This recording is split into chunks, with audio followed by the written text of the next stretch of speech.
The first time Margaret Chen met Patricia Holloway, she smiled too wide and touched Margaret's arm too often. That should have been the warning sign. It was a Saturday morning in June, the kind of California morning that felt like the universe was showing off. Margaret stood in her backyard, examining the new pool she just had installed, a modest 15 by 30-foot saltwater pool with a beautiful travertine deck. It had taken her 3 years to save for it. 3 years of side gigs, of cutting back on lattes, of saying no to vacations. But here it was, proof that a single woman working as a property manager could still have nice things. That's when Patricia appeared, literally vaulting over the fence like some kind of athletic enthusiast, except she moved like someone who hadn't exercised in a decade. She wore white designer sunglasses that cost more than Margaret's car payment, and her blonde hair was so perfectly styled it looked spray-painted. "Oh my God, this is gorgeous," Patricia squealed, grabbing Margaret's arm. Her grip was surprisingly strong. "We've been dying for somewhere nice to swim in this neighborhood. The community pool is absolutely disgusting. You wouldn't believe what I found in it last week." Margaret politely didn't ask. She was already backing away, using the universal body language for "I have things to do." "I'm Patricia Holloway. We just moved in on Elm Street, the big colonial with the circular driveway. My husband's in commercial real estate. We're basically the newest power couple on the block." She laughed like she'd said something hilarious. She hadn't. "Margaret Chen, nice to meet you." "You're not married, are you?" Patricia asked, her eyes scanning the backyard for evidence of a spouse. "No." "Oh, that explains it." Patricia said this like Margaret had just admitted to having a contagious disease. "Well, you should really think about getting a man, a woman alone with a nice house like this. You're just asking for trouble, but don't worry, we'll look after you. That's what neighbors are for." Margaret felt her jaw tighten. She was 36 years old and had been looking after herself since college. She didn't need looking after, especially not by someone who'd known her for 90 seconds. "That's very kind," Margaret said, which was what she said when she meant please go away. Patricia didn't go away. Over the next 3 weeks, she showed up at Margaret's back gate almost daily. Sometimes with her 2 kids, Brianna and Connor, ages 9 and 12, who regarded Margaret's pool like astronauts regarding the moon landing. Sometimes with her husband, Robert, who had the practiced smile of a man used to smiling away his wife's social failures. Mostly, she came alone, and each time she had a new reason why Margaret should let them use the pool. "Connor has terrible allergies," Patricia explained on the first visit, gesturing to her son, who looked perfectly healthy. "The salt water in your pool would be so much better for him than the chlorine at the community pool." "The community pool," Margaret began. "Oh, I wouldn't send my kids there if you paid me. I'm sure there are nice families there, but the demographics, you know?" She said this while smiling, as if the smile would make the awful thing she'd just said acceptable. The second time, Brianna's swim team coach recommended private swim time. It's so important for her technique development. We'd only need access maybe 4 times a week. The third time, "We're having a block party, you have to come. We'll provide all the food, but we'll need to use your pool. You don't mind, do? It's such a gorgeous centerpiece for the party." Each request arrived wrapped in flattery and false intimacy, with the implication that Margaret would be mean or antisocial if she said no. Margaret had learned long ago that women like Patricia counted on other women's guilt. They weaponized politeness. So when Patricia asked, for the 4th time, if they could come over for a family swim on July 4th, Margaret said yes. Not because she wanted to, but because saying no repeatedly felt exhausting, and Margaret was tired of being the neighborhood villain before she'd even lived here 6 months. The 4th of July party changed everything. They arrived at noon. Patricia, Robert, the kids, and somehow also Patricia's sister with her family, and 2 other families Margaret had never met. Patricia had apparently decided that Margaret's pool was now a public amenity and had extended invitations to half the neighborhood. Margaret watched from her kitchen window as they set up camp. Coolers arrived. Grills appeared on her deck. Someone plugged in a Bluetooth speaker. Children who weren't hers ran screaming through her house. Patricia had somehow acquired a stack of pool floats, none of them hers, and was distributing them like party favors. By 2 o'clock, there were 15 people in and around her pool. Margaret hadn't been asked. She'd been told in Patricia's particular style. "We're going to go ahead and invite some families. You don't mind, right? It'll be so fun." The right was the trap. The right was designed to make Margaret feel like a killjoy for objecting. Margaret spent the afternoon in her bedroom, listening to strangers laugh around her expensive pool. She listened to them complain that the water was too cold. She listened to Patricia tell someone else, loudly, in the way Patricia did everything, that Margaret was such a generous person, and practically like a sister already, which was an exaggeration so profound it bordered on fiction.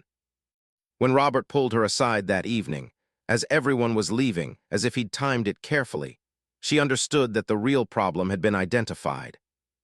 "Listen, Margaret, we've been really grateful for the pool," he said, his tone suggesting that gratitude was something she should be grateful for receiving. "And I wanted to mention something. We're thinking about getting the chlorine system installed at our place, but it's really expensive. Like really expensive. We were wondering, and Patricia didn't want to ask directly because she didn't want to put you on the spot, but we were wondering if maybe we could work out some kind of arrangement. Like maybe in exchange for letting us use your pool regularly, we could contribute to the maintenance costs." Margaret understood what he was actually saying. "We want to use your pool whenever we want, and you should pay for it." "I'll think about it," she said, which had become her default setting around the Holloways. She didn't think about it. She called a lawyer instead. That was in early July. By August, Margaret had taken 3 concrete actions. First, she'd sent the Holloways a polite but firm letter stating that, while they were welcome to visit on specific scheduled days, they needed to ask permission beforehand and could not invite other families to use her pool without explicit written consent. Second, she'd invested in a privacy fence upgrade, 6 feet high, no gaps, no vault-over possibilities. It had cost $3,000 and taken 2 weeks to install, but it was worth every penny. Third, and most dramatically, she'd sent a formal letter to the HOA board requesting a neighborhood policy regarding pool use and liability. She'd included language about trespassing and property rights and the insurance implications of unscheduled guests. Patricia responded the way threatened people always did, with fury disguised as hurt feelings. She started a group chat on the neighborhood app. It was called Neighborhood Kindness, and the first message read, "Some of us have big hearts and some of us like to keep score. Margaret's new fence is making our kids very sad. Maybe we should all think about what kind of community we want to be." That was the opening salvo. What followed was a campaign of calculated social warfare that Margaret, in her naivete, hadn't prepared for. Patricia positioned herself as the neighborhood's moral center. She organized a community garden, which she didn't maintain. She started a book club, which she attended twice. She convinced the HOA to adopt a Neighbors Helping Neighbors initiative, and then used it to make Margaret's refusal to share her pool look selfish and unneighborly. The emails multiplied. "We just think it's so important that children have access to recreational facilities. The community pool has been closed for renovations for 3 months. What if we all work together? Margaret seems very lonely. Maybe if we included her more, she'd be more open to sharing." That last one was from Patricia's best friend, Jennifer, who Margaret had met exactly once, and who was apparently now personally invested in Margaret's social well-being. Margaret's lawyer sent another letter. The HOA president called her. "Look," he said, tired, "I don't want to get involved in this. Just let them use the pool sometimes. It's easier." "It's my pool," Margaret said, "on my property that I paid for." "I know, but—" "Then you understand why I'm not obligated to host the entire neighborhood." The tension simmered through September and October. Margaret installed security cameras. She changed the pool gate lock and didn't give Patricia a code. She started keeping a detailed log of every unauthorized access attempt. There were several. Patricia had apparently tried to hop the fence twice, failing both times, her age and Patricia, Ness apparently making her a poor athlete. By November, the group chat had grown to 37 people. The latest threads were discussing starting a petition to force Margaret to allow neighborhood pool access in the summer months. One person, not Patricia, but someone acting under the implied permission of Patricia's continued silence's consent, had suggested that maybe Margaret's pool should be considered a neighborhood asset and that the HOA should legally require its use. That's when Margaret finally understood there was no compromise that would satisfy these people. There was only surrender or war. She chose war. Margaret's strategy was simple: documentation and legal precision. She hired a security company and upgraded her camera system to include audio. She photocopied every email thread, every group chat message, every passive-aggressive comment. She documented every instance of the Holloways attempting to access her property. She had a lawyer draft a cease and desist letter. What she didn't expect was for Robert to do something stupid. It happened on a Friday afternoon in mid-November. Margaret had to work late at the property management office, and she didn't get home until nearly 8 o'clock. The house was dark, the pool lights off. It wasn't until she was pulling her car into the garage that she noticed something wrong. One of the large boxes she kept in the garage, the one containing her pool pump equipment and filters, had been moved. Her heart rate spiked. She got out of the car and examined the box. The lock had been pried open with something metal. Several high-end pool filters were missing, expensive ones, the kind she'd special ordered for the salt water system. More importantly, the saltwater chlorinator unit, which had cost nearly $2,800, was gone. Her first instinct was shock. Her second was rage. Her third was to immediately call the police. Officer Deshaun Martinez arrived 20 minutes later, a man in his 50s with the weary expression of someone who'd seen too many neighbor disputes go ugly. He examined the pried lock, the empty space where the chlorinator had been, the damage to her garage door jamb where they'd forced it. "You have any security footage?" he asked. Margaret's hands were shaking as she pulled up the footage on her phone. She had to rewind it 3 times to find the timestamp. 6:47 p.m. That's when Robert had appeared, alone, wearing dark clothes and moving with the careful deliberation of someone who'd planned this. He'd examined the garage door from the outside, looking for the weak point. He'd used a pry bar, she could see it in the footage, to wedge the door open enough to slip inside. He'd spent maybe 6 minutes inside the garage, moving with focused intention toward the storage box. He'd loaded the equipment into a duffel bag, hefted it over his shoulder, and walked calmly back toward the fence line. "You know this guy?" Martinez asked. "That's Robert Holloway. He lives 2 streets over. His wife's been—" Margaret paused, trying to find the diplomatic way to say terrorizing me. "His wife's been trying to access my pool. I said no. I sent them a cease and desist letter." Martinez watched the footage again. His expression shifted from bored to annoyed. "So they're retaliating by stealing your equipment?" "I guess." "That's more than theft," Martinez said. "That's criminal intent with escalation potential. Did he try to break in at any other time? Does he have any reason to believe you're not home?" Margaret showed him the earlier footage. Robert had clearly waited for her to leave. He'd watched her car pull out 20 minutes earlier. He'd timed it. This wasn't opportunistic theft. It was premeditated. Martinez radioed it in. He was taking it seriously now. Margaret could see the shift in his stance, the way his hand rested on his belt. Stealing pool equipment could be written off as property dispute drama, but staking someone's home and waiting for them to leave was different. That had targeting in it. "I'm going to file a report," Martinez said. "I'd recommend you contact your homeowner's insurance, file a claim, and get an updated restraining order. This has escalated. These people are dangerous." It was the word dangerous that made it real. Patricia's version of events arrived via text message at 10:47 p.m., presumably after Robert called her and told her what had happened and how badly it had gone. Or perhaps after he didn't call her, and she'd seen his car pulling into the driveway empty-handed, and she demanded to know what was going on. "I don't appreciate the cops showing up at our door. Robert went to your garage to return equipment he borrowed. You clearly misunderstood. This is exactly the kind of paranoia that makes me worried about you. Maybe we should talk to someone about getting you some help." Margaret didn't respond. She called her lawyer instead. The next Monday morning, Margaret sat in her lawyer's office. A sharp woman named Stacy Chen, no relation, though they joked about it, who'd been practicing property and criminal law for 18 years. "They're escalating," Stacy said, reading through the police report.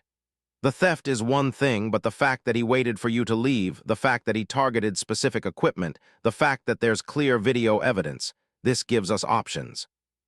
"What kind of options?" Margaret asked. "We can push for criminal charges. The police already have the report. They'll likely follow up. But more importantly, we can file a restraining order, and we can file a civil suit for the value of the stolen equipment plus legal fees." "Will a restraining order stop them?" Stacy looked at her over her reading glasses. "It'll give you legal recourse if they violate it. But no, it won't stop someone who's determined. What you need is to understand what you're actually dealing with here." "Which is?" "People who feel humiliated and threatened. Your refusal to share your pool activated something in her, the sense that she's been rejected by the community, or rather by you, and that rejection has metastasized into obsession. The theft suggests her husband has now been recruited into the campaign. They're not going to stop until they feel like they've won. Won how?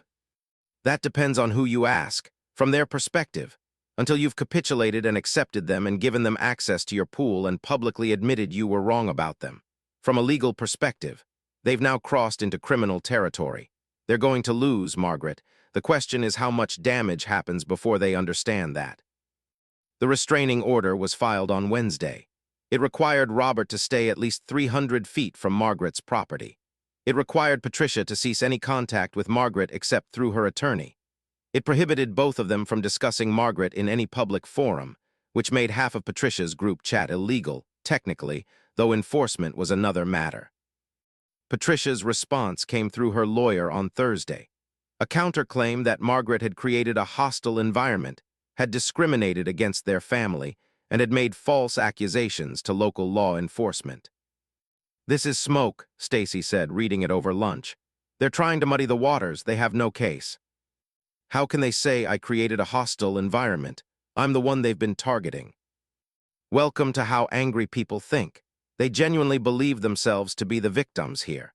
Patricia probably tells herself that she was just being friendly and you rejected her, and now you're victimizing her by refusing to share your pool and falsely accusing her husband of theft.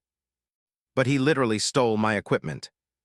"I know that, you know that. The police know that, and the video knows that. But Patricia is probably looking at that video and thinking he was just retrieving what should have been community property anyway." Stacy leaned back in her chair. "The question isn't what actually happened. The question is whether Patricia Holloway can accept being told no." It turned out she couldn't. November became December. The holidays arrived with their attendant pressures and obligations, and Margaret found herself spiraling a bit. She'd moved into this neighborhood to have peace. She'd bought this house as a symbol of independence and achievement, and instead it had become a battleground. The Holloways had mostly complied with the restraining order. They hadn't attempted to access her property, and Patricia's group chat had quieted.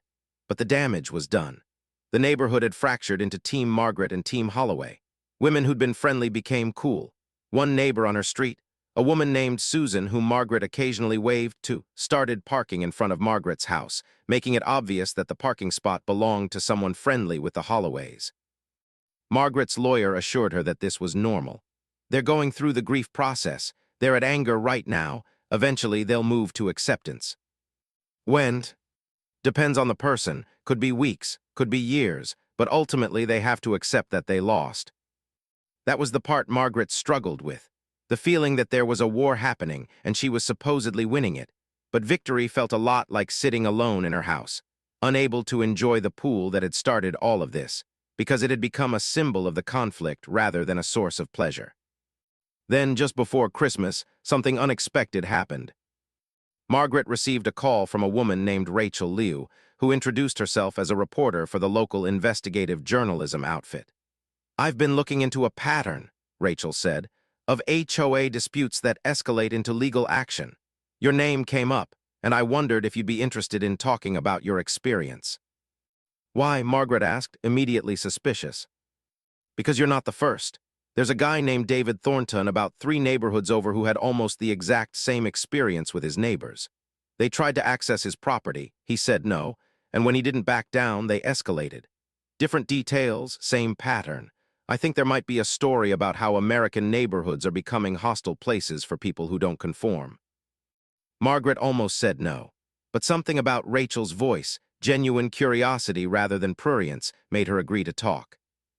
They met at a coffee shop on December 15th. Rachel was younger than Margaret expected, maybe early 30s, with sharp eyes that tracked everything. She had a notebook and a recording device and the particular intensity of someone who'd found a story they believed in. "Walk me through what happened," Rachel said. Margaret did. She told her about Patricia's initial friendliness and its calculated nature.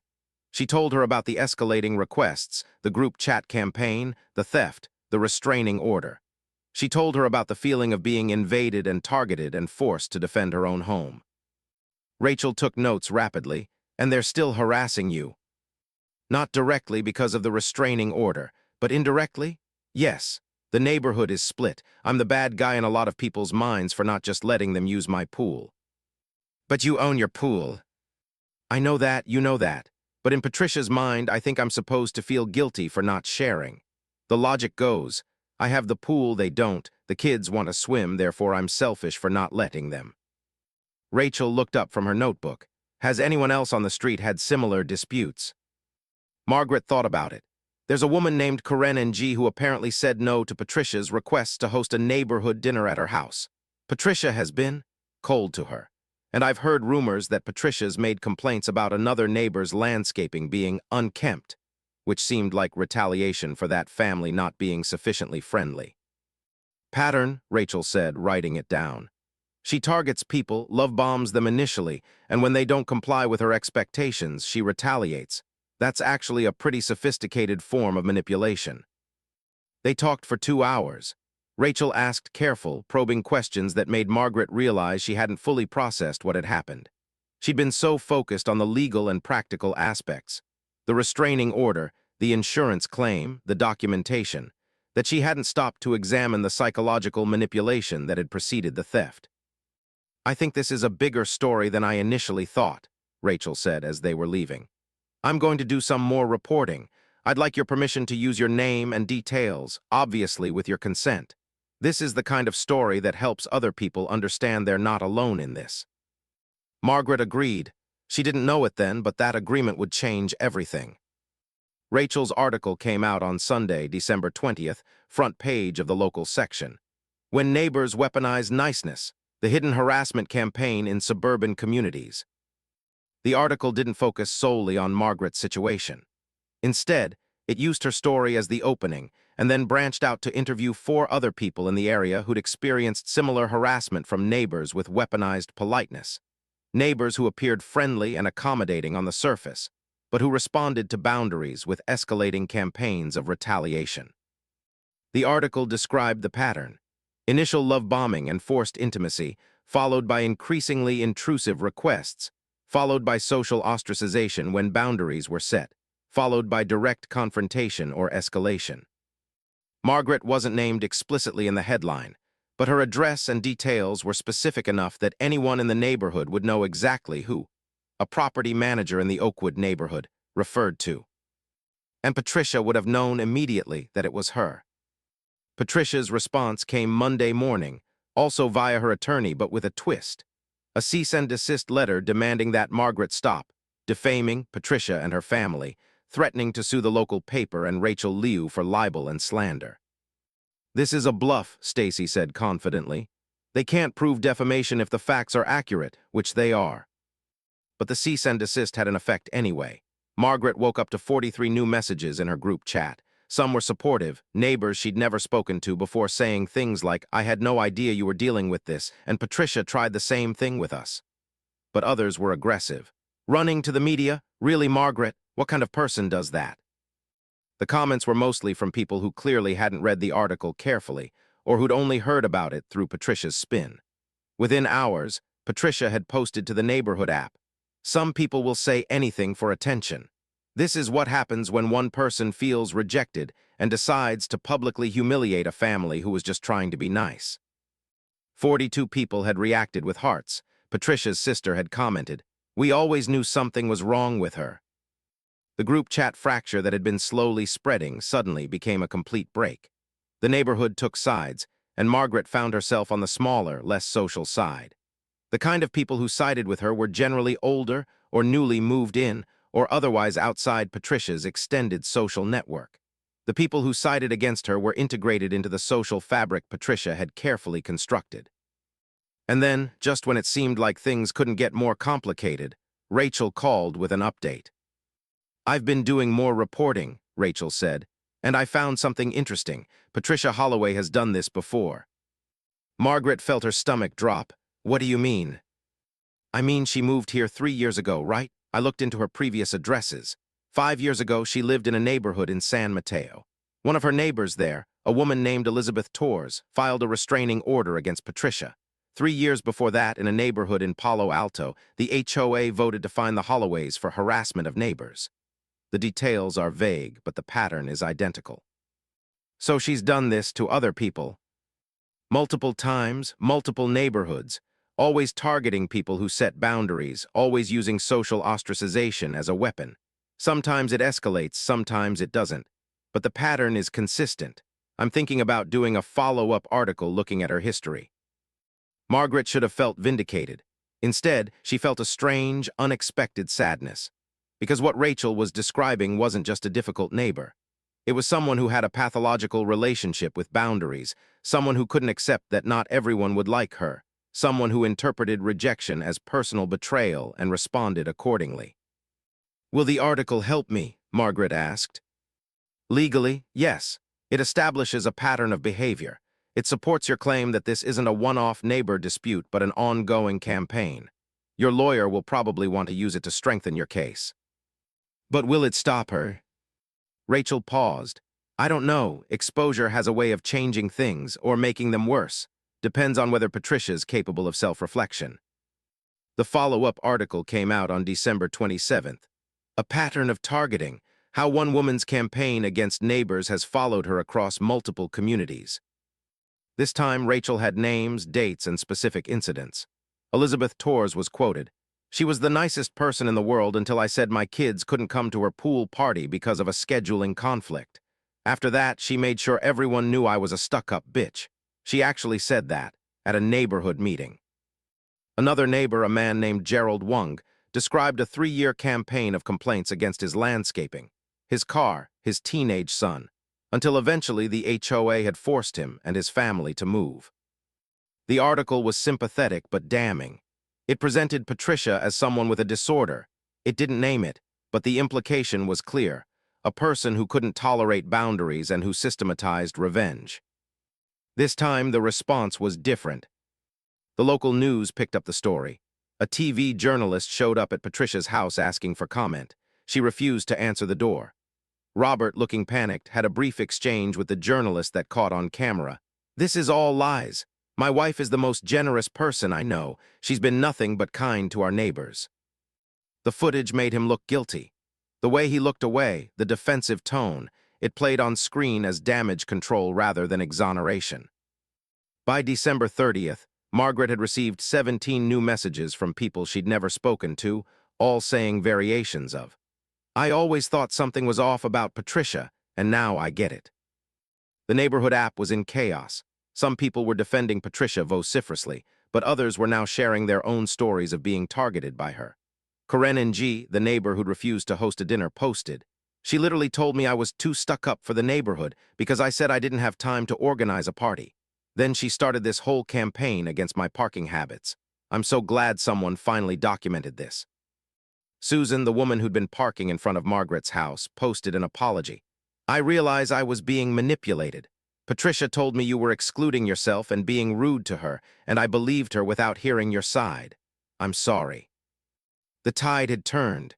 Not completely. Some people doubled down on their support for Patricia, but enough that Margaret no longer felt alone in the narrative. It was Stacy who suggested the settlement offer. "They're going to want this to go away," Stacy said. "The articles have damaged them significantly. Patricia's public image is destroyed. Her social position is damaged. They're going to want to make you go away quietly." "They tried to steal from me," Margaret said. "Why would I settle?" "Because they're going to offer you money, enough to cover your losses plus legal fees plus damages. And they're going to require that you sign an NDA. They want me to be quiet about what they did. They want to go back to their quiet life where they can pretend this never happened. They're probably already planning their move to another neighborhood where Patricia can start fresh with a new community." Margaret sat with this, the idea of them just leaving, the idea of Patricia finding another neighborhood, another community, and starting the cycle again somewhere else. "What if I don't settle? Then we go to trial, you probably win, but it's months of depositions and courtroom appearances and legal fees, and it's messy and public. The articles will look like you were retaliating, potentially. Some people might think you were vindictive. The legal process will drag through 2026. And if I settle? You get money, you sign an NDA, you move on with your life. They get to move on with theirs, everyone quiets down." Margaret understood what Stacy was really saying. You can win, but you have to ask yourself whether winning is worth the cost. The Holloway family's attorney made contact on January 3rd via Stacy's office. They wanted to discuss a mutually beneficial resolution to the parties' disputes. The offer came in at $47,000, covering Margaret's stolen equipment, $2,800, her legal fees to date, $8,200, damages, $25,000, and assorted costs. The NDA was pages long, but it essentially said that Margaret couldn't speak about the Holloway's conduct, couldn't participate in further media, and would refer any inquiries about the matter to her attorney. Take it, Stacy advised. They're panicking. They offered more than they had to. This won't get better. Margaret thought about Patricia's previous neighborhoods. She thought about Elizabeth Torres and Gerald Wung and all the neighbors who hadn't gotten articles written about them, who just endured campaigns of social ostracization until they either capitulated or moved. She thought about what it would mean to let Patricia leave without facing actual consequences. No, Margaret said, I want to go to trial. Margaret, I'm not signing an NDA. I'm not taking money to be quiet. If we go to trial, it's a matter of public record. Anyone can read it. Any future neighbor Patricia targets can look it up. I'm tired of protecting her from the consequences of what she does. Stacy set down her pen. You understand that means a minimum of 6 months of your life will be consumed by this, that you'll have to testify about Patricia's behavior in front of a judge and potentially a jury, that Robert will be there and Patricia will be there, and they'll try to make you look like you were the aggressor. Yes, and you still want to do it. Margaret thought about her pool, sitting unused because the symbol had been tainted. She thought about the fear she'd felt when she realized someone had invaded her garage, stolen from her, targeted her. She thought about Patricia's smile, that wide, practiced smile, and what it had cost Margaret to learn that it was a weapon. Yes, Margaret said, I want them held accountable. The months between January and June were strange in their own way. The neighborhood went quiet, the group chat messages tapered off, the drama retreated from public forums. But the absence of overt conflict didn't mean the conflict had ended. It had simply shifted into preparation. Margaret's discovery process, the legal requirement that both sides provide all relevant documentation, turned up thousands of messages. Patricia's group chat had been exhaustive in its documentation of her campaign. There were messages where she explicitly stated her strategy. We need to help Margaret understand that being part of the community means accepting community norms. There was a message where she'd told her sister, she thinks she's better than us. Someone needs to teach her she's not. These messages, Margaret's lawyer pointed out, were damaging to the Holloway's claims of innocence. They showed intent. They showed premeditation. But the Holloway's attorney fought back hard. Their discovery requests were aggressive and wide-ranging. They demanded Margaret's therapy records. She'd started seeing a therapist in January, trying to process the violation of her home and privacy. They demanded her financial records, her work emails, every message she'd ever sent to her lawyer. They were, in classic legal warfare, trying to find anything that could be used against her. What they found was Margaret's period of depression in her early 30s, a detail in her therapist's notes that suggested she had a pattern of social isolation. They found that she'd been passed over for a promotion at work and had internal messages complaining about her boss. They found old emails where she'd been critical of neighbors at her previous address. Her lawyer reviewed these findings with a grimace. They're going to paint you as unstable and socially defective. They're going to suggest that Patricia's initial friendliness wasn't an attempt at manipulation, but a genuine offer of connection that triggered your trauma. That's absurd. Yes, but it's also effective with certain people. The Holloway's attorney is smart. She's going to make this less about what they did and more about whether you were a reasonable person responding to a reasonable situation, or whether you were a damaged person overreacting to kindness. This was the trial strategy, not to prove innocence, but to introduce reasonable doubt about Margaret's reliability as a narrator of her own life. Patricia, meanwhile, was preparing her own narrative. Margaret's detective work. Yes, Margaret had become a detective, scrolling through Patricia's social media history with the intensity of a scholar studying primary texts, showed that Patricia had been building a counter-narrative for months. She'd posted photos of herself volunteering at the local food bank. She'd organized a charity drive for the neighborhood. She'd been interviewed by a local lifestyle magazine about her passion for community building. Every action was calibrated toward this narrative. Patricia Holloway is a good person, a generous person, a person unjustly targeted by Margaret Chen because Margaret Chen is envious and disturbed. By May, Patricia had transformed herself. She'd gone from being the neighborhood villain to being a martyr, a generous woman brought low by the cruelty and lies of someone she'd tried to help. It was, Margaret had to admit, skillfully done. The trial began on June 15th at 9 a.m. on a Tuesday that was sunny and warm, the kind of day that seemed designed to mock the grim proceedings about to unfold inside the courthouse. Margaret wore a navy suit. She'd practiced her testimony with Stacy until she could deliver the facts without becoming emotional, though emotional would have been understandable. The facts were, Patricia had appeared over the fence uninvited. Patricia had made repeated requests to use the pool. Patricia had attempted to recruit the neighborhood to support her position. Robert had stolen equipment from Margaret's garage. The first day was procedural. The judge, a man named Harold Keating in his 60s with the expression of someone who'd seen humanity's worst impulses laid bare too many times, explained the rules of engagement. Patricia's attorney, a sharp woman named Jennifer Marks who was expensively dressed and impressively cold, presented her opening statement. "This is a case about what happens when someone perceives rejection as persecution," Marks said, walking before the jury with the measured pace of someone accustomed to controlling rooms. Margaret Chen is a woman who moved to a neighborhood seeking peace and quiet. She achieved that peace and quiet by erecting barriers, not just the physical fence, but emotional barriers to human connection. Patricia Holloway, who is by nature generous and community-oriented, attempted to breach those barriers. She invited Margaret to be part of the neighborhood. She tried to befriend her. When Margaret rejected these overtures, Patricia responded the way any normal person would, with confusion and hurt. Marks gestured to the evidence. What we'll see in this trial is a pattern of normal neighborhood requests and interactions being characterized as harassment and manipulation by a woman who perceives simple human kindness as threatening. We'll see messages taken out of context, actions reframed as malicious, and a narrative constructed by Margaret Chen to position herself as a victim.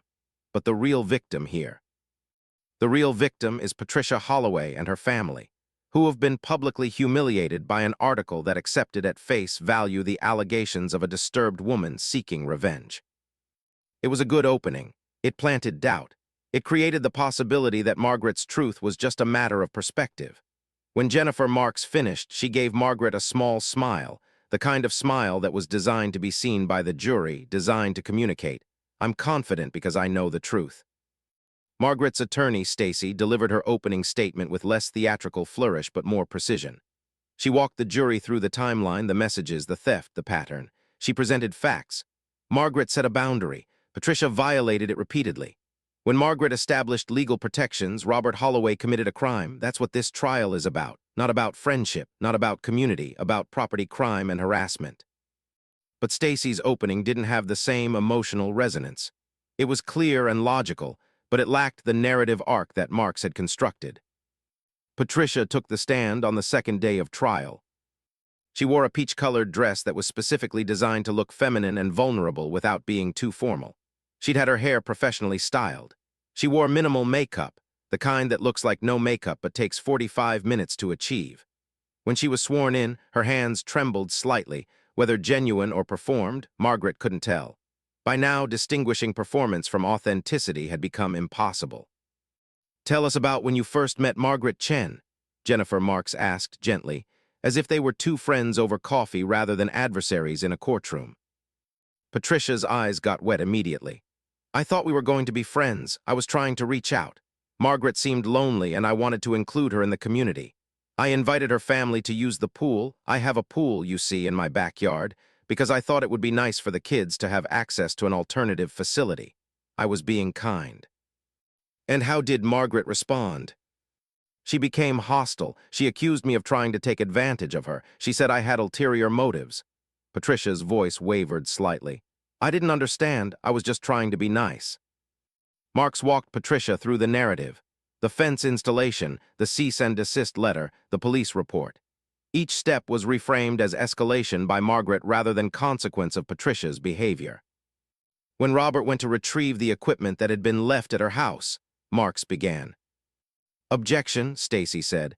Equipment that had been left at her house. The defendant removed that equipment without permission.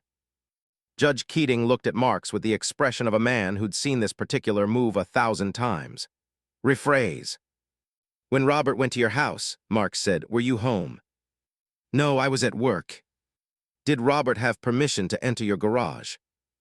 No, Patricia admitted, as if this was a small procedural error rather than a criminal act. Why did he go? He said it was just a misunderstanding. He thought the equipment was ours or should be shared or... I don't actually know, to be honest. He didn't communicate well about it. That's been one of our marital issues. Patricia said this like she was confessing something vulnerable, which she was, but in the particular way that narcissists confess, in a way that reframes their partner's criminal conduct as a personal weakness rather than a choice. Stacy's cross-examination was brutal. Ms. Holloway, in your group chat messages from October of last year, you wrote, quote, "Someone needs to teach her that she's not better than us." What did you mean by that? Patricia's composure flickered. I was upset. I was venting to my sister. People say things when they're upset. You also wrote, quote, "We need to help Margaret understand that being part of the community means accepting community norms." What does that mean? Just that neighbors should share resources and be friendly to each other. But Margaret did refuse to share her pool, didn't she? And after she refused, the dynamic changed. The tone of your messages changed. You began to organize other neighbors against her. Correct. I was just being honest about the situation. You told other neighbors that Margaret was creating a hostile environment because she wouldn't let your children use her pool.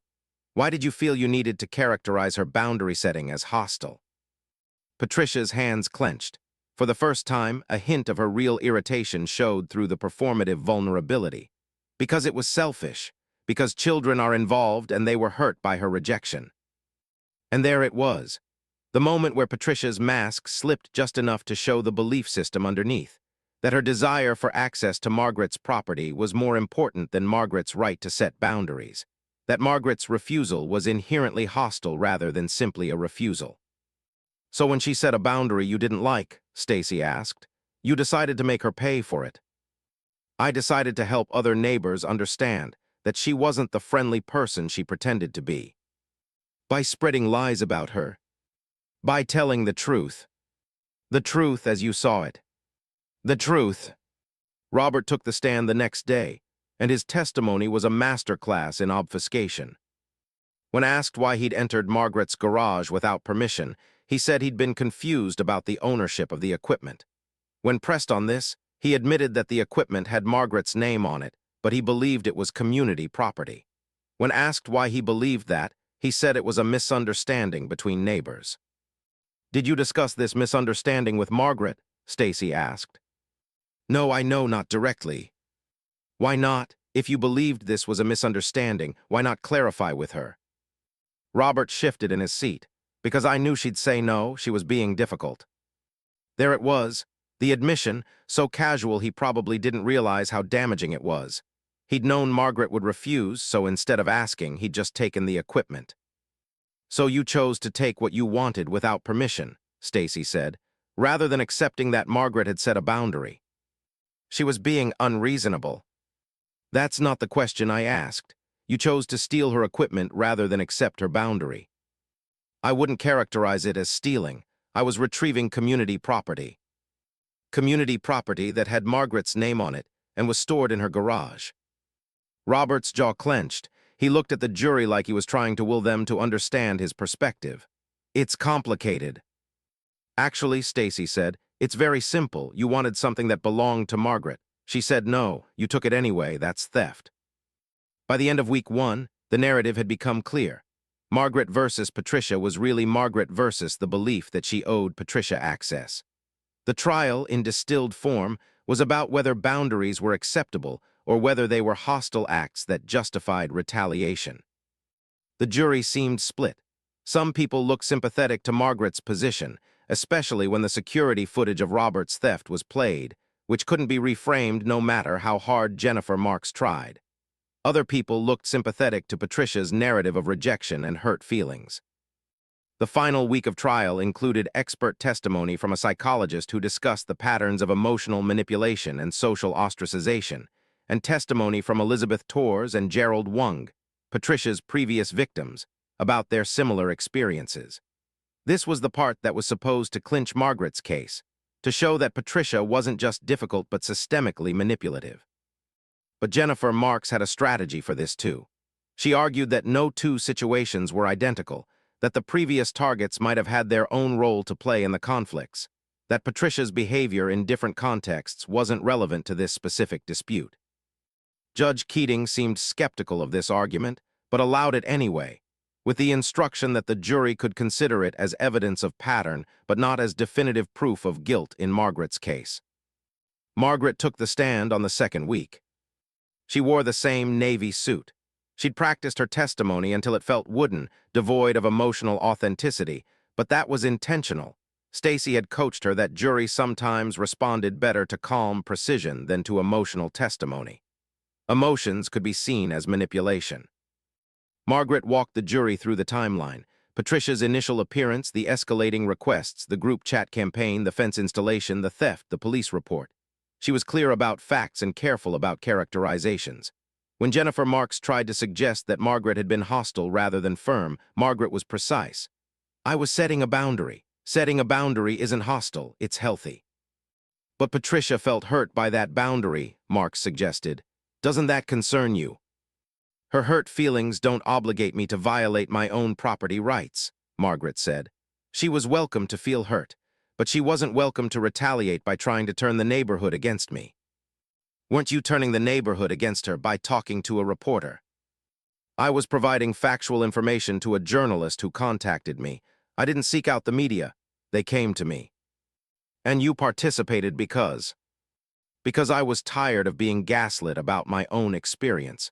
Because I wanted other people to know that this pattern of behavior existed.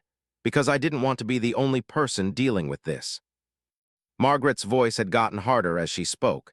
She could feel Stacy's tension from the defense table, too much emotion, possibly, but Margaret didn't care anymore. She was done being strategic. She was done managing people's feelings about her story. "What did you want to happen?" Marks asked. "In going to the media, what outcome were you seeking?"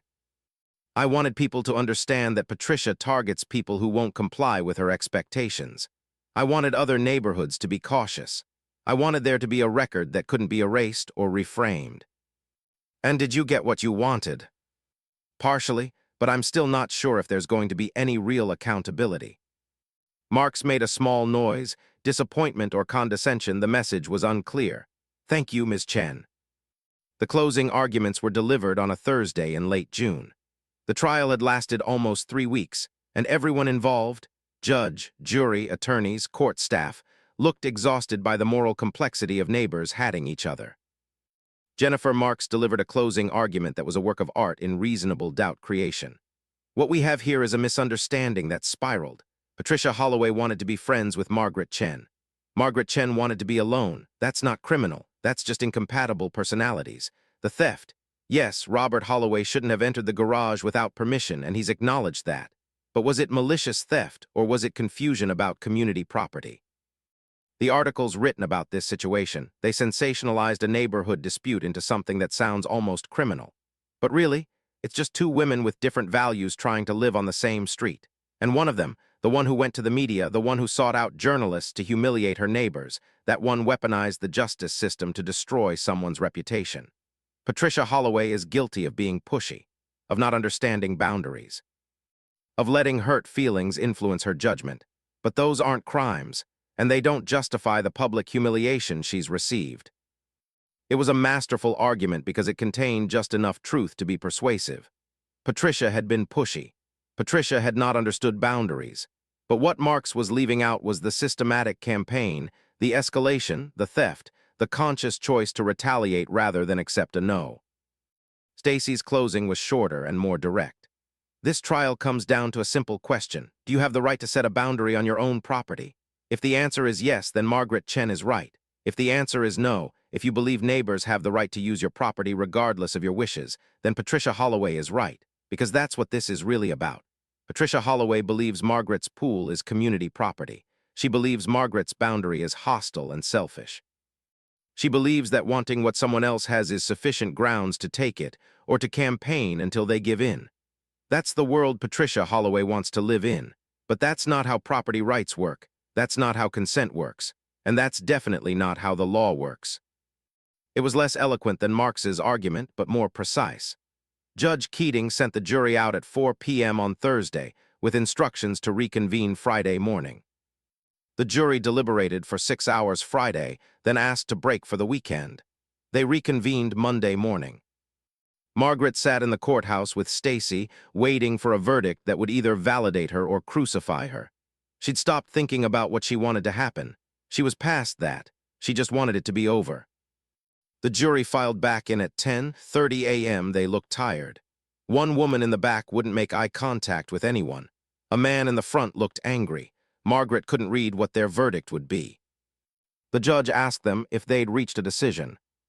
The foreperson, a woman in her 50s who'd been taking careful notes throughout the trial, stood up. "We have, on the count of trespass with intent to steal, we find the defendant Robert Holloway guilty.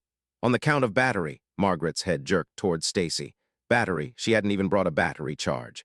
"We find him not guilty. On the count of harassment of the plaintiff by the defendant Patricia Holloway, we find her guilty. On the count of intentional infliction of emotional distress against Margaret Chen, we find Patricia Holloway guilty." There was more damages, specific amounts for each charge: $5,000 for emotional distress, $10,000 for harassment, $15,000 for the theft, legal fees in full. Total, $47,580. Ironic, Margaret thought. Exactly what the Holloways had offered her to settle. Except now they had to pay it and there was no NDA. The verdict was public record. Patricia made a small noise from the defendant's table, something between a laugh and a gasp. Robert's face had gone pale. Jennifer Marks was already writing notes, presumably for the appeal she'd undoubtedly file. Outside the courthouse, the media was waiting. Rachel Liu was there, camera crew in tow. She recorded Margaret's statement. "I'm grateful for the jury's decision. This vindicated not just my experience, but the experiences of other people who have been targeted by Patricia Holloway.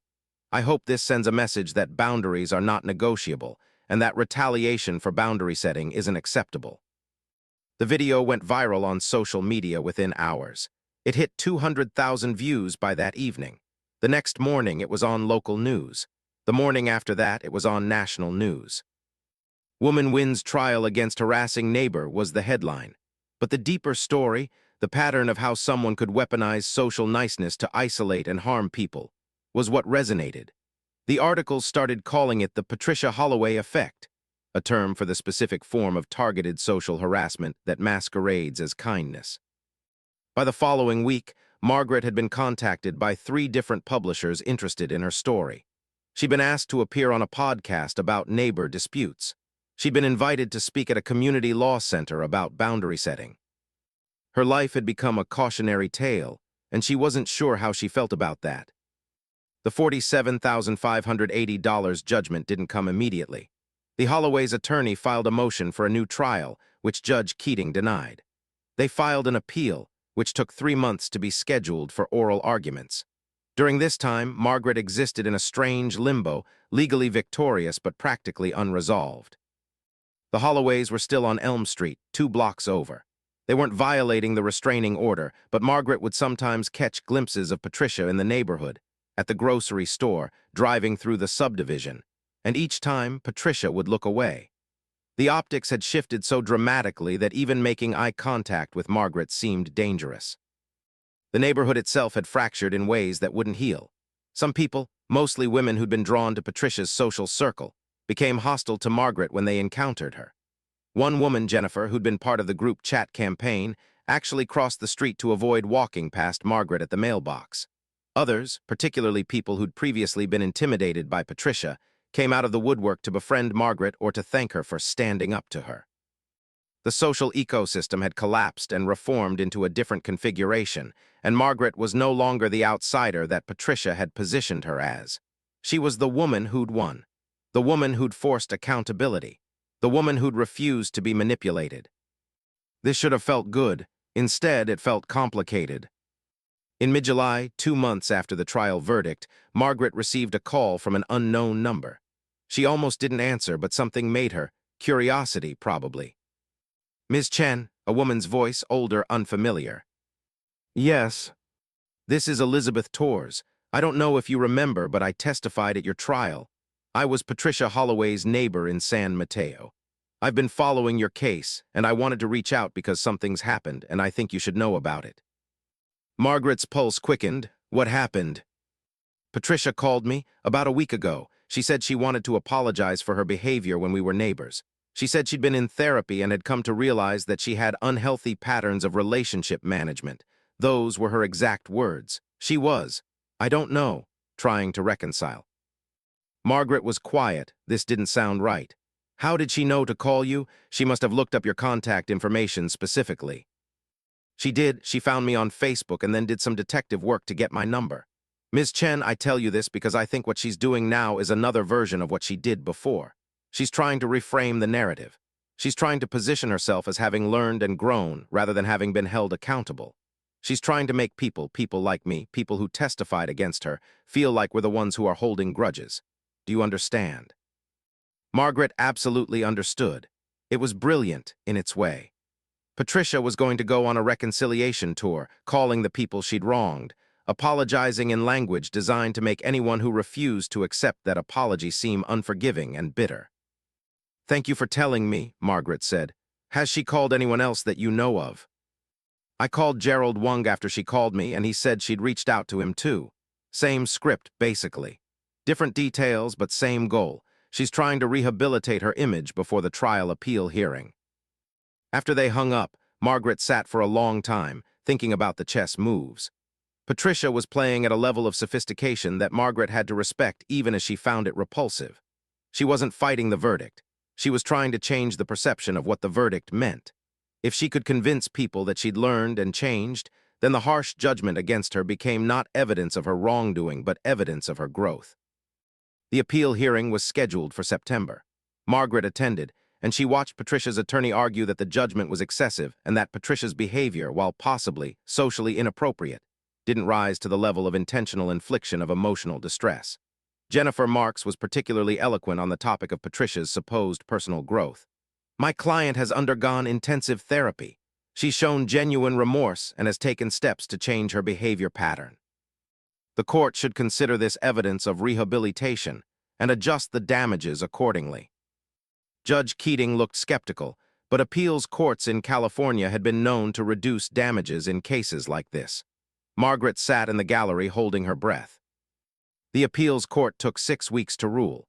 When they finally did, they upheld the conviction but reduced the damages for emotional distress from $15,000 to $8,000. The total was now $40,580 instead of $47,580.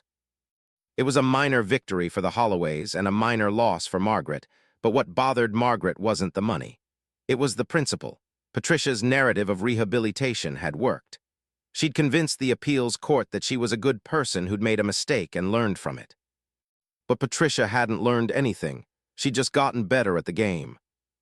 In November, the local news ran a follow-up segment on Margaret's case. The piece was framed as 1 year later. Where are they now? And it featured interviews with Margaret with Elizabeth Torres and Gerald Wung, and in a move that made Margaret furious, with Patricia. Patricia in the interview was gracious and humble. She talked about her therapy journey.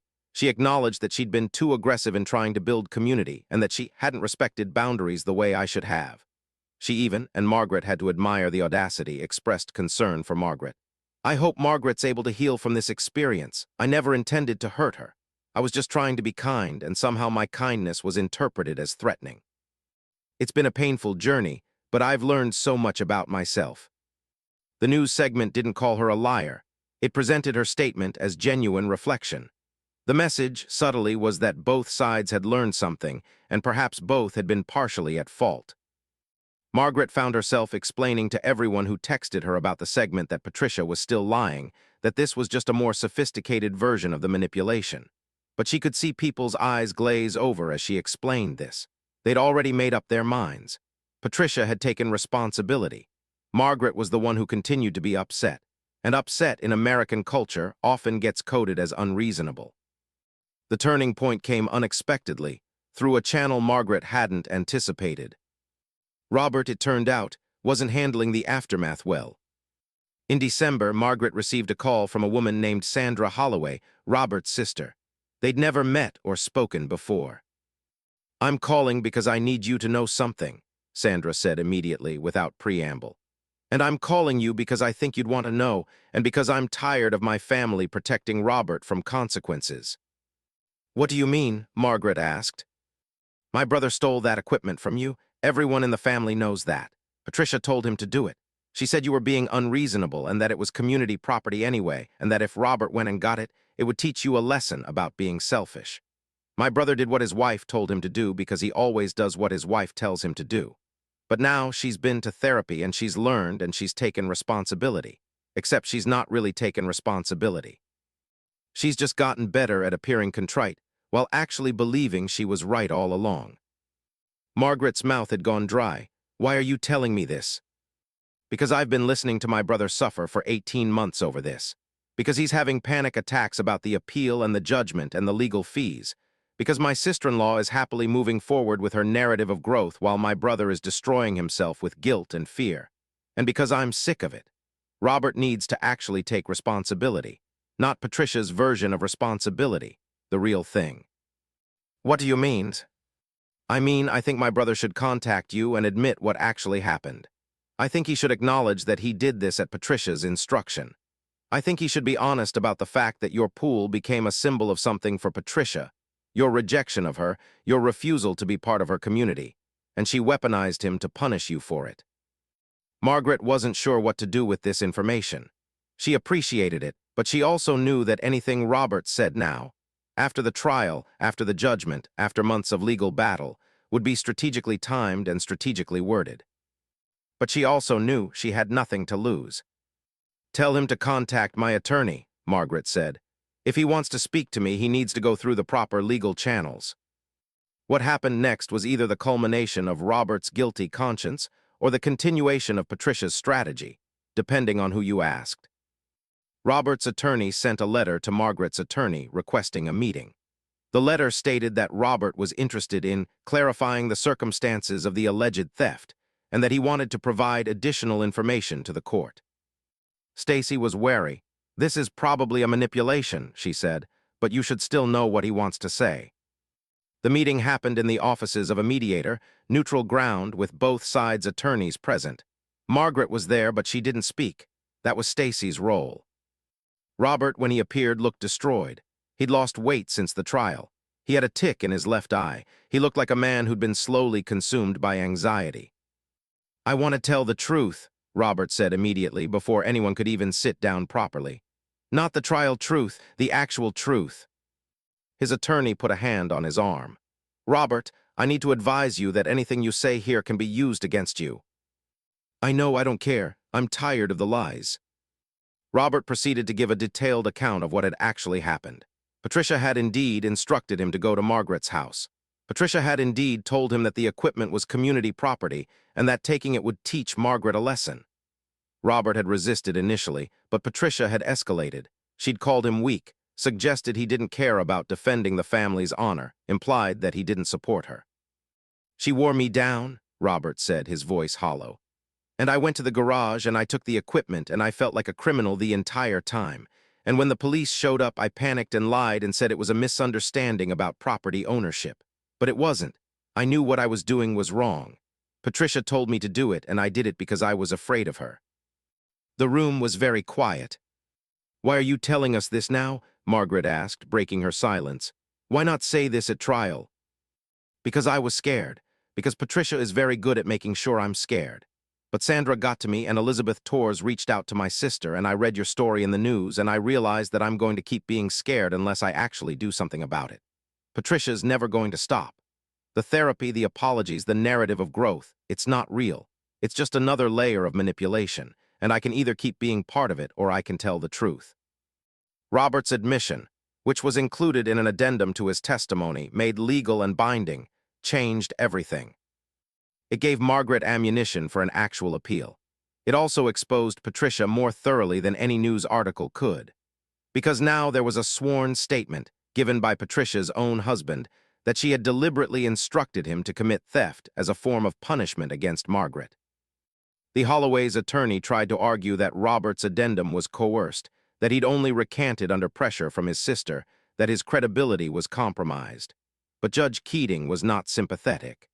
The defendant's husband has now given two different accounts under oath. That suggests his initial account was dishonest.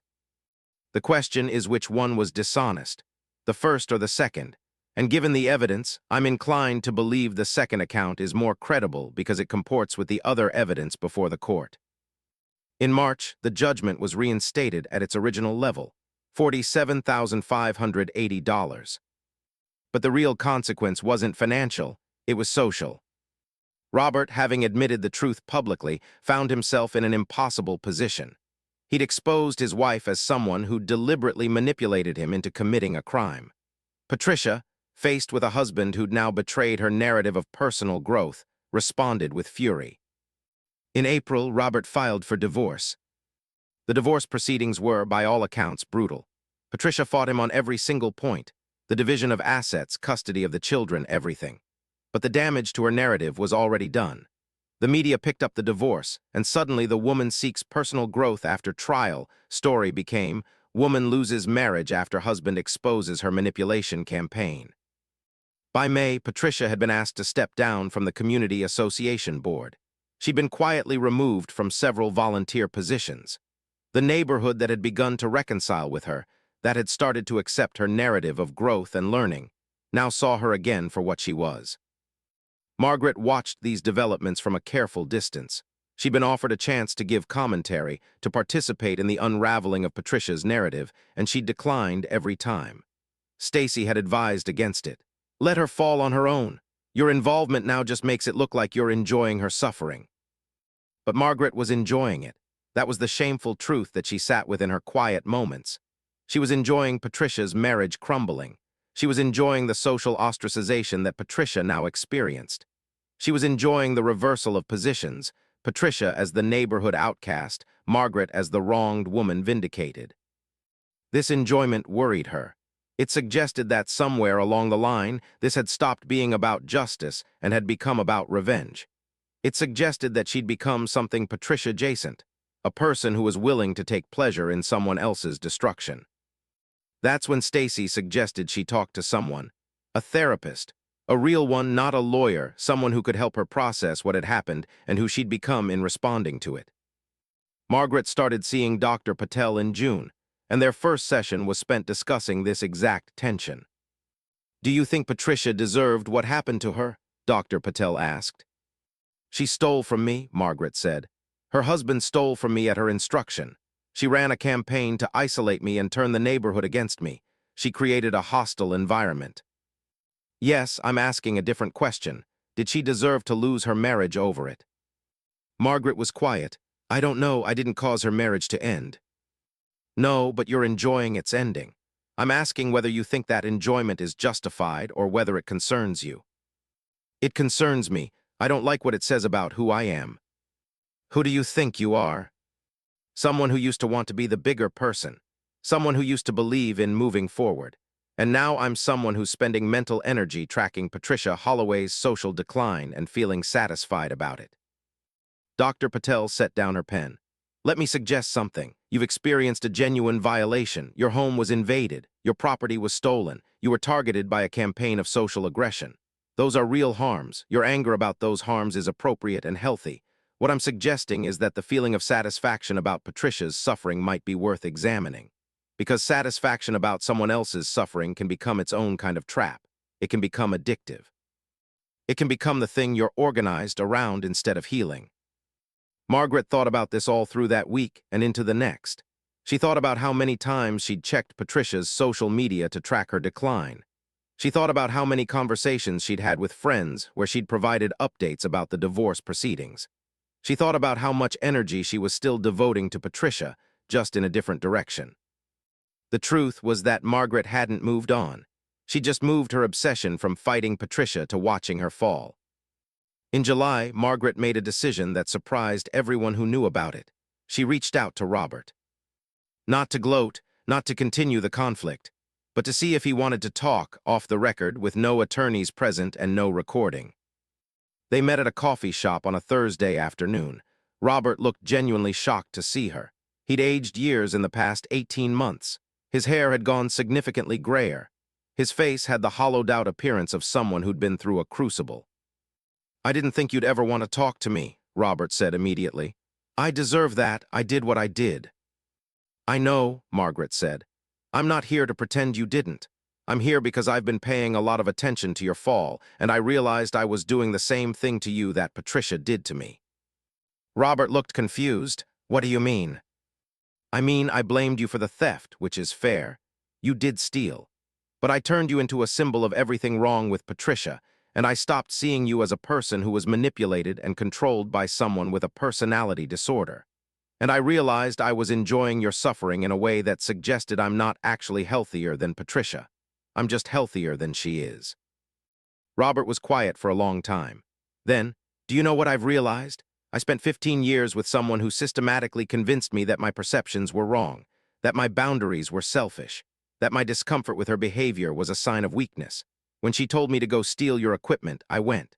Not because I'm a thief, but because I was so trained to doubt my own judgment that I followed someone else's orders instead of listening to my own conscience." "How are you doing now?" Margaret asked. "Honestly." "I'm terrified. I'm going through a divorce. I'm in therapy trying to untangle how fucked up my relationship was. I don't have a lot of money because Patricia took most of it in the settlement. I'm basically starting over at 52 years old." He paused. "But I'm also relieved, because I'm not being told that my perceptions are wrong anymore. I'm not being made to doubt myself, and I'm learning to listen to my conscience instead of overriding it." They talked for 2 hours. Robert told her about the therapy he'd been in, about how he'd come to understand that he had been in an emotionally abusive relationship, about how Patricia's love bombing had been as much a control mechanism as her rage. Margaret listened without judgment. When they left, she gave him her contact information. "Maybe don't use it now," she said. "But maybe down the line, if you're further along in your healing and you need to talk to someone who understands what this was like, you can reach out." In August, an unexpected thing happened. Patricia moved. It happened quietly. The colonial house on Elm Street was suddenly for sale, and then almost before anyone realized it, it was sold. Patricia, Robert Jr., and Brianna, the children who'd chosen to stay with Patricia in the custody arrangement, moved to another neighborhood across town in a different school district. Patricia, it seemed, had decided that the neighborhood she'd tried to conquer had become too hostile. She was going to start over somewhere new, with a fresh community, where no one knew about the trial or the theft or the divorce. She was going to try again, with a new population that she could love bomb and manipulate and recruit into her campaign. Margaret read the news of Patricia's move from the neighborhood app where someone had posted, "The Holloways are leaving the neighborhood. New families moving in are so much nicer." Margaret didn't feel the satisfaction she might have expected. Instead, she felt a kind of resigned sadness, because Patricia would move to her new neighborhood and she would do exactly the same thing again. She would find someone with a boundary, and she would interpret that boundary as a personal rejection, and she would mount a campaign.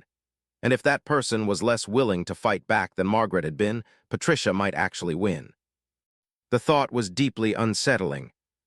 Part 5, The Reckoning. In October, 6 months after Robert had recanted his testimony, Margaret received an unexpected letter. It was from Patricia's new neighborhood association. The letter was formal and polite, but the message was clear. Someone in Patricia's new neighborhood had done their research. They'd found the news articles. They'd found the trial records. They'd contacted the original neighborhood association for information. And they were reaching out to ask if Margaret would be willing to provide a statement about her experience with Patricia Holloway to be shared with the residents of Patricia's new community. Margaret read the letter 3 times before showing it to Stacy. "It's a delicate situation," Stacy said. "On one hand, you have every right to warn the new community about Patricia. On the other hand, if you do, you're going to look like you're pursuing her, like you can't let her move on with her life. And Patricia will absolutely use that against you. She'll frame you as obsessed, as someone who's haunting her across neighborhoods." "She's not going to stop," Margaret said. "Robert admitted that she's incapable of accepting boundaries. She's just going to target someone else in this new neighborhood and do the same thing to them." "Probably," Stacy agreed. "But that's not your responsibility. Your responsibility is to yourself and your own healing. And right now, if you engage with this, you're still organized around Patricia instead of around your own life." Margaret knew Stacy was right. She knew that responding to this letter, providing a detailed account of Patricia's behavior, would be keeping herself locked in a conflict that Patricia had already left. It would be choosing to follow her into her new neighborhood, metaphorically if not literally. But there was also a question of ethics. Margaret knew something about Patricia that could prevent harm. Didn't she have an obligation to share that knowledge? She brought it to therapy. "Here's what I want you to consider," Dr. Patel said. "If you provide this statement, is it for the purpose of preventing harm, or is it for the purpose of pursuing Patricia?" "Both," Margaret said. "I genuinely believe she'll target someone else. I also believe that speaking up would give me a sense of closure or control or something." Which one is larger? Which motivation is actually driving your desire to respond? Margaret sat with this question. If she was being honest, the answer was that both were present in equal measure. She did want to warn the new community. She also wanted to ensure that Patricia couldn't escape the consequences of her actions. "I think the answer is that I'm not mature enough to make this decision," Margaret said finally. "I think if I did it right now, I'd be doing it for the wrong reasons. But I also don't think I'm supposed to pretend Patricia isn't going to hurt someone else." What if you did nothing for 6 months? What if you let your anger and your need for justice cool down and then revisited this decision? By then, Patricia might have already targeted someone new. Maybe, probably, but that's not your responsibility to prevent. Your responsibility is to stop being Patricia's victim, which means stopping organizing your life around her actions. 6 months later, in April of the following year, Margaret made a different choice. Instead of writing a formal statement for the new neighborhood, she wrote a blog post. It was anonymized but detailed. It described the pattern of manipulation, the escalation, the theft, the trial. She posted it on Medium, on a blog, on every platform where it would be discoverable if someone did a search for Patricia Holloway or neighborhood manipulation or fake niceness. The post went viral in a way that surprised her. It was shared in a Facebook group for HOA disputes. It was linked to in Reddit threads about difficult neighbors. Within weeks, it had been read by thousands of people. And then, inevitably, it was found by someone who lived in Patricia's new neighborhood. What happened next played out over a series of emails that Margaret received, forwarded to her from the person in Patricia's neighborhood who recognized themselves in the story and wanted to reach out. Patricia had been at it again. She'd love-bombed a woman named Jennifer. Yes, another Jennifer, who had a pool. She'd made increasingly intrusive requests for pool access. Jennifer had finally said no, and Patricia had begun exactly the same campaign of social ostracization and group chat mobilization and subtle threats. But this time, Jennifer had found Margaret's blog post before the campaign spiraled. Jennifer had done research and discovered the trial records. Jennifer had connected the dots. And Jennifer had refused to engage. She'd set a boundary, she'd held it, and she'd warned her neighbors about Patricia's pattern. By the time Patricia tried to recruit them against Jennifer, they already knew what they were dealing with. In Jennifer's words, "I wanted you to know that your decision to document this publicly saved me from years of harassment. Because of what you shared, I wasn't isolated. I wasn't gaslit into thinking I was the problem. I could see the pattern, and I could hold my boundary, so thank you. And also, I'm sorry you had to go through that to learn enough to warn me." When Margaret read this email, she cried. Not from sadness, but from the realization that there could actually be something good in what happened. Not justice, exactly, but prevention. She'd managed to prevent someone else from experiencing what she'd experienced. It didn't erase what Patricia had done to her. It didn't make the theft okay or the harassment acceptable. But it did shift the meaning of the story from Margaret Chen lost years to conflict with her neighbor to Margaret Chen's willingness to document her experience saved Jennifer from a similar experience. 2 years after the trial verdict, Margaret's pool was finally a place of joy again. She'd hosted a small party with friends from work. She'd gone swimming on lazy Saturday mornings. She'd sat on her deck watching the water and feeling something like peace. The pool was no longer a symbol of the conflict. It was just a pool. Patricia in her new neighborhood had apparently learned nothing. Jennifer had warned her away, and apparently Patricia had interpreted this as Jennifer being closed-minded rather than informed. Patricia had tried to organize other neighbors against Jennifer. It had worked, partially. She'd built a coalition of people who agreed that Jennifer was too rigid and not a real part of the community. But it hadn't worked completely because this time Jennifer had the receipts.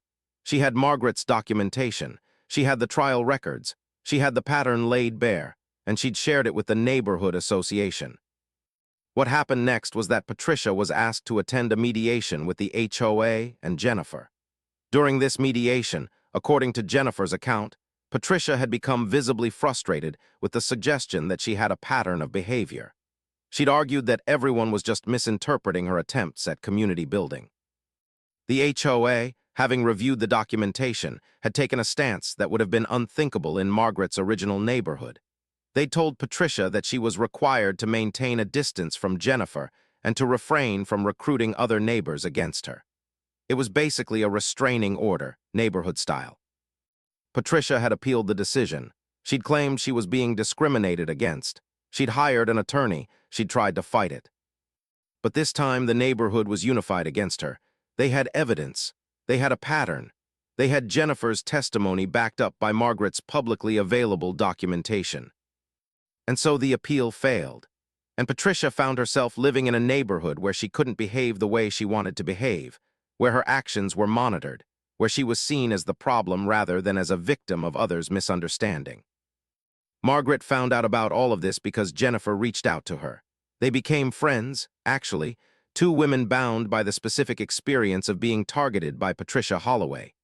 Jennifer told her that Patricia was leaving again, that she'd put her house up for sale after the failed appeal. "She's moving 3 neighborhoods over," Jennifer said. "I called ahead and warned them. I don't know if they listened, but at least I tried." "She's never going to stop," Margaret said. "She's just going to keep moving until she finds a neighborhood where the people are less likely to research her background or hold firm boundaries."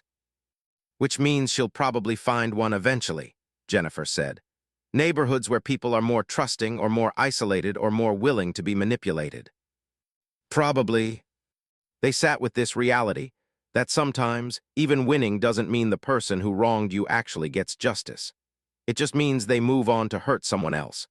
And sometimes the best you can hope for is that you manage to document the pattern clearly enough that the next person has a better chance of protecting themselves. 3 years after the trial, Margaret was interviewed by a producer who wanted to do a podcast episode about her case. The podcast was called The Boundary Keepers, and it focused on stories of people who'd learned to set firm boundaries and hold them despite social pressure. "Looking back," the producer asked, "do you regret the trial? Do you regret not just settling and moving on?" Margaret considered this. "No, I regret a lot of things about the process. I regret how much energy I spent on it. I regret that I enjoyed Patricia's suffering in a way that I'm not proud of. I regret that I spent years organized around her instead of around my own healing.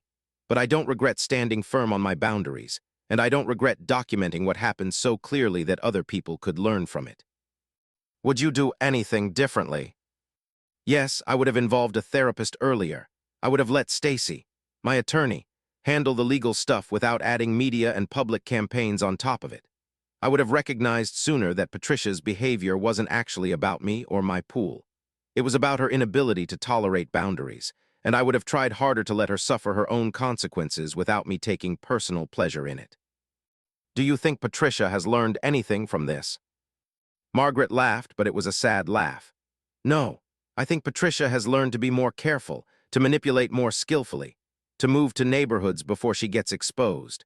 But learning implies change, and I don't think Patricia's capable of change because she'd have to acknowledge that her behavior was wrong, and I don't think she's capable of that kind of honesty with herself." 1 year after that interview, Margaret received a letter from a divorce attorney in yet another neighborhood. The letterhead said the firm was representing Patricia Holloway in a custody dispute. The letter requested a statement from Margaret about Patricia's fitness as a parent, her history of social manipulation, and her pattern of targeting neighbors. Margaret brought it to Dr. Patel and to Stacy, and they discussed it together. "I think this is where your story ends," Dr. Patel said. "This is the moment where you decide whether you're going to continue being part of Patricia's narrative or whether you're going to step away completely." Margaret read the letter again. She thought about Robert, who was doing better now. She thought about Jennifer, who'd moved to a different neighborhood herself rather than continue living in a place where Patricia had tried to colonize. She thought about the time she'd spent documenting every instance of Patricia's behavior, the energy she devoted to ensuring that Patricia couldn't escape judgment. She'd already documented the pattern publicly. Someone who cared enough to research Patricia would find it. She'd already given her testimony at trial. She'd already provided a statement to a journalist. She'd already done enough. More than enough, probably. Margaret's final act in this story was to write a letter to Robert. "I've decided to step away from Patricia's story," the letter said. "I've documented what happened. I've warned the communities she's moved to. I've held my boundary. And now I'm going to do something harder. I'm going to let her face the consequences of her actions without me directing or orchestrating or taking satisfaction in them. This doesn't mean I forgive her. It means I'm going to stop feeding her by continuing to fight with her, because fighting with her, even if I win, means she's still the center of my attention.